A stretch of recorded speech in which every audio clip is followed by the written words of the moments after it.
День турнира весовой категории 80 килограммов. Победителем стал Горшов Степанов, представитель команды республиканской спортивной школы Олимпийского резерва Республики Бурятия. Второе место Серебров. Серебряную медаль завоевал Поток Турникенов. Также представитель Горшов.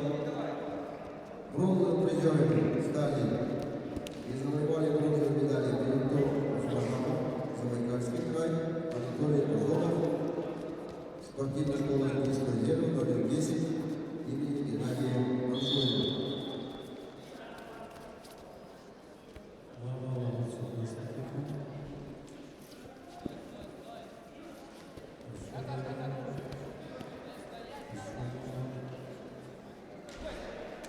По выходу на КВП приготовится Артем Ачиров, Остановись. Чистую техническую поддержку.